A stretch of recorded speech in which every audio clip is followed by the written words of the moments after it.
જૂનાગઢ બેઠક પર ભાજપ કોને ઉમેદવારી આપશે? કોળી સમાજના ઉમેદવાર હશે કે પછી બીજા કોઈ ઉમેદવારને ટિકિટ આપશે? તેને લઈને ઘણી ચર્ચાઓ જોવા મળી હતી। ત્યારે અનેક સાધુ સંતોએ પણ તેમની ઉમેદવારી નોંધાવી હતી, જેથી સૌ કોઈની નજર જૂનાગઢ બેઠક પર હતી કે ભાજપ અહીં કોને ઉમેદવારી સોંપી શકે। ત્યારે ભાજપે બીજા કોઈ ઉમેદવારને પસંદ કરવાની જગ્યાએ વિવાદ ના થાય તેના કારણે રાજેશ ચુડાસમાને ત્રીજી વખત રિપીટ કર્યા છે। નમસ્કાર, હું મૈત્રી મકવાણાને આપ જોઈ રહ્યા છો નિર્ભય ન્યૂઝ। જૂનાગઢના વર્તમાન સાંસદ રાજેશ ચુડાસમા સતત ત્રીજી વખત રિપીટ થતા ભૈરવ દાદાના શરણે પહોંચ્યા હતા। ત્યાં તેમણે પાછલા બંને વિજય કરતા પણ આ વર્ષે વધુ લીડથી જીતવાનો વિશ્વાસ વ્યક્ત કર્યો હતો। ત્યારે સાંભળો ત્યાં પહોંચીને રાજેશ ચુડાસમાએ શું કહ્યું।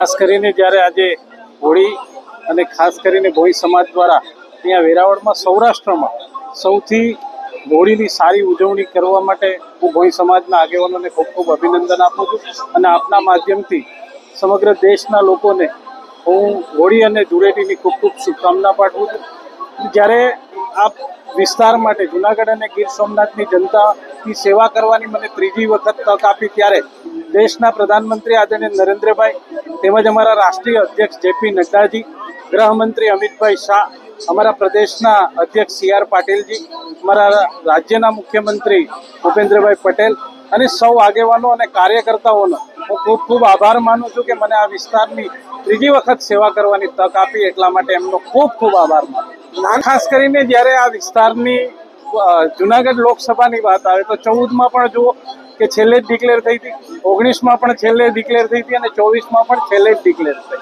અને ખાસ કરીને જ્યારે કાર્યકર્તાઓનો જે ઉત્સાહ હતો એના ઉપર મને વિશ્વાસ હતો। ભગવાન સોમનાથ અને મા ભવાનીના આશીર્વાદ હંમેશા મારા તરફ। ખાસ કરીને પહેલી વખત લડ્યા હતી એના કરતાં બીજી વખત પણ વધારે લીડ મળી હતી અને ત્રીજી વખત અમારા આદરણીય પ્રદેશ અધ્યક્ષ પાટીલ સાહેબનો એક સંકલ્પ છે કે અમારે દરેક 26 લોકસભા 5 લાખથી વધારે લીડથી જીતવાની છે। મને વિશ્વાસ છે ગીર સોમનાથ અને જૂનાગઢની જનતા ઉપર, અમારા ભારતીય જનતા પાર્ટીના સૌ આગેવાનો અને કાર્યકર્તાઓ ઉપર કે અમે આ સીટ ગુજરાતમાં સૌથી વધારેમાં વધારે લીડથી જીતી। જૂનાગઢ અને ગીર સોમનાથની જનતાને 10 વર્ષમાં અમે જે આપેલા વચનો હતા એ તમામ અમે પૂરા કર્યા છે। હજુ પણ આ વિસ્તારમાં પ્રવાસન ક્ષેત્ર હોય, પવિત્ર વિકાસ યાત્રાધામો હોય, ખાસ કરીને જ્યારે દરિયાઈ કાંઠાના બંદરોનો વિકાસ હોય, જૂનાગઢ હોય તો શૈક્ષણિક રીતે જૂનાગઢનો વિકાસ થાય, આવા તમામ પ્રયત્નો અમારા આવનારા સમયમાં ખેડૂતો માટે હોય, તમામ પ્રયત્નો અમારા વિસ્તારના વિકાસ માટે રહેશે। ખાસ કરીને જ્યારે હું કહું કે દેશના પ્રધાનમંત્રી નરેન્દ્રભાઈ મોદીના નેતૃત્વમાં સમગ્ર દેશની જનતાને વિશ્વાસ છે ને એટલા માટે એક ઐતિહાસિક પરિણામ 400થી પણ વધારે સીટો જીતવાની છે। ત્યારે આ વિસ્તારના યુવાન તરીકે ફરી વખત ત્રીજી વખત મને આ વિસ્તારની જનતા ઉપર ભરોસો કરીને મારી ઉપર જવાબદારી આપી છે, ત્યારે હું ફરી એક વખત આ વિસ્તારની જનતાનો અને નરેન્દ્રભાઈનો ખૂબ ખૂબ ભારતીય જનતા પાર્ટીના કાર્યકર્તા તરીકે ચૂંટણી અમારી એકદમ સરળ છે। અમે 26 બેઠક જીતવાના છે અને ખાસ કરીને હું કહું એમ કે ગુજરાતમાં સૌથી વધારેમાં વધારે લીડ અમારે ગીર સોમનાથ અને જૂનાગઢની હશે। અમારો રિપોર્ટ તમને કેવો લાગ્યો તે કોમેન્ટ બોક્સમાં ચોક્કસથી જણાવશો।